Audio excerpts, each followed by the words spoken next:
مفيش احلى من مخلل الليمون. عندي كيلو ونص ليمون. الليمون ده كان اخضر، انا جبته حطيته في كيس وسبته في التلاجة لمدة 3 4 ايام فبقي باللون الاصفر ده.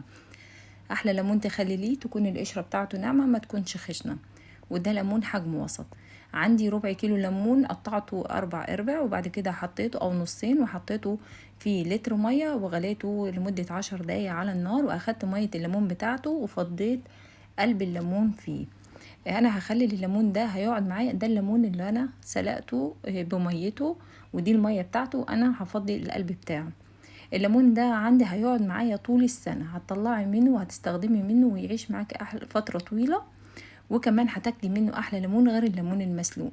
الليمون المسلوق بيكون سريع تكليف فترة قريبة، ولكن الليمون ده هيقعد معاكي طول السنة. عندي هنا جبته ب15 جنيه عصفر، وعليهم ب10 جنيه حبة بركة، وهحط عليهم 3 معالق ملح وهقلبهم كويس. وبعد كده هنزل عليهم بزيت بحيث ان كلهم يبقوا متماسكين مع بعض. هحط حوالي معلقتين او 3 معالق زيت معاهم مع التقليب كويس جدا، بحيث ان الزيت يختلط معاهم. بعد كده عندي الليمون، انا كده كده جهزت ميه الليمون اللي انا هسقي بيها الليمون المخلل بتاعي. هنا في ناحية ناعمة وفي ناحية خشنة. الناحية اللي انا بشاورت عليها دي الناعمة هي اللي بفتح عليها الليمون 4 ارباع ومش بفتحها للاخر، زي ما انتم شايفين كده. وبعد كده هخلص كل الكمية عندي هفتحها على 4 بس مش للآخر، وهبدأ أحشي فيها الخلطة بتاعة العصفر بتاعتي واحطها في البرطمان نظيف ومتعقم بالمية السخنة، وسبته لما نشف خالص مفيهوش ولا نقطة مية. اهم حاجة يكون نظيف وناشف. هخلص كل كمية الليمون بتاعتي وهحطها في البرطمان ده تقريبا هشيل حوالي كيلو الا ربع ليمون.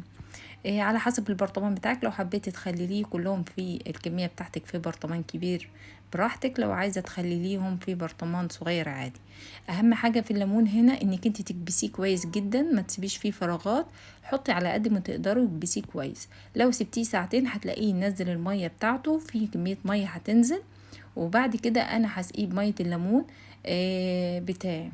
الليمون هنا اخدت كل كوباية مية ليمون هاخد عليها معلقة ملح، وحطيت معلقتين هريسة شطة، وهبدأ أسقي بيها البرطمان لحد الآخر، وهحط عليهم معلقتين زيت، وهبدأ أقفلهم بكيس عشان خاطر ما يدخلش هوا، وهقفله كويس جدا وهسيبه عندي 3 أو 4 شهور، وهتطلعي تاكلي منه أحلى ليمون. بس أنا بسيبه رمضان. لو وصلت معايا لحد هنا حط لايك وكومنت حلو كده زيك، وإن شاء الله تجربوا الطريقة وهيعجبكم جدا طريقة الليمون. مع السلامة.